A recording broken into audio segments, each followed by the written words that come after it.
If she ain't 5'2" and 120 to 140 pounds running. The U.S. Marshals Fugitive Task Force, along with York County deputies, are preparing to arrest a woman wanted for trafficking meth. The county has some history here. It's an address the York County team is very familiar with. They regularly hide people inside furniture. There was an OD at this house that resulted in a death in January. She was one of the witnesses of the target. This joint task force between the Marshals and local agencies, the first collaboration like this, is focused on finding more than 130 wanted fugitives in York and Gadsden counties. One of them, Charlene Bozard, has a criminal history with convictions for distributing meth and is known to move between Gadsden and York counties. Possible ID on the target. Should be about 2 minutes out. The surveillance unit had spotted Bozard heading to a trailer, and the team moved in. Hands up! Turn around. Hey man, who else is in the house? Get that out of my face. Two people who had just driven up to the home claimed not to know anyone inside. We just pulled in here. Investigators say they found this needle on one of them and that it's a type used to shoot meth. After surrounding the house and detaining several people, This is a United States Marshals Service with a warrant. Come to the front door with your hands up. We are not going away. Do it now.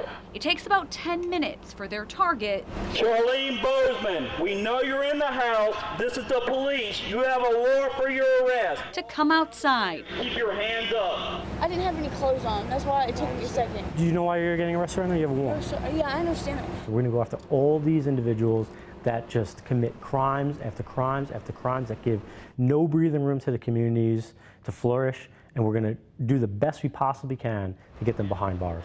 Deputy Commander Brian Alfano says getting repeat offenders off the streets is the Marshals' mission. This particular operation is focused on helping local agencies find fugitives in their own backyard, with an overall goal of reducing violent crime in every neighborhood. Hold people accountable. York County Sheriff Kevin Tolson and his team brought the Bozart case to the task force. He says he's very concerned about the drugs in his county and all of the related crime. Well, I'm no different than any other sheriff in this country right now. Fentanyl is a big deal. It's killing people every day. Our young people are dabbling in it, and it's scary, and it's a powder keg. We don't know how it's going to go. This operation helps local agencies address sources and pockets of crime that would be hard to do on their own, as many departments face staffing shortages. Everybody's short right now. Right? All law enforcement agencies are short. We believe that by arresting violent fugitives who have committed crime and crime again, that we're going to give them a little bit of breathing room. This operation took 91 people off the streets, many of whom were wanted for multiple crimes. That includes 5 wanted for homicide and 16 known gang members. In doing so, the goal is it prevents others from becoming victims of crime. Are we able to give some breathing room to the communities that we're doing these operations in, right? Has there been a couple weeks since a shooting has occurred where there was a fatality or an injury? You know, that we can directly say, since the op, there hasn't been a shooting in a month. Like a direct correlation, right? Correct.